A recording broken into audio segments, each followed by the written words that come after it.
Hey everyone, and welcome back to the channel. In today's video, we'll be talking all about Namecheap. So without further ado, let's dive right in. So what exactly is Namecheap? Well, to give you guys a bit of insight on what it exactly is and what it does, Namecheap is an IT service company, but more particularly, at its core, it's a web hosting company.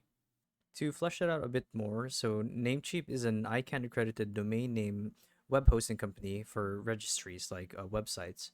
They're a company based off of Phoenix, Arizona, and run a bunch of servers to actually do hosting websites. So if you guys have used anything like GoDaddy hosting or Cloudflare, then you would know exactly what Namecheap is. Now, Namecheap is like the name suggests, they offer cheaper prices for domain names. So they're ideal for small businesses as well as freelancers, as the scale of their web hosting and servers is built for small organizations. Now, with all that out of the way, let's actually get to learning how you can buy a domain at Namecheap. Now, the way to do it is pretty simple. All you have to do is visit their website, like so, as you guys can see on my screen here. It's namecheap.com, and right off the bat, you can even see on their homepage that step one is right in front of you.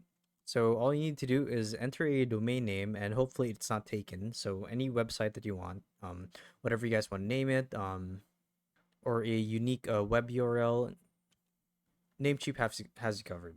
And once you do that, you want to simply click on search to see if it's taken or not. And if it's not, then you can get right ahead with creating your own custom URL or domain name. And in fact, here's a quick look at some of their deals.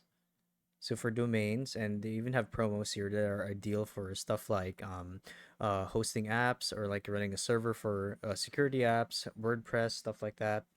So here you are. So it's actually that simple. Once you create the domain name, like Namecheap will show you a list of instructions to actually do the link up for the custom URL as well as your website or application, and that's it. So if you guys found this video helpful, be sure to let us know down in the comment section below. And if you guys want to see more videos like these, we do have a YouTube channel where we do guides like these daily. So if you want to see more of that, you can subscribe to our channel so you don't miss out on our videos.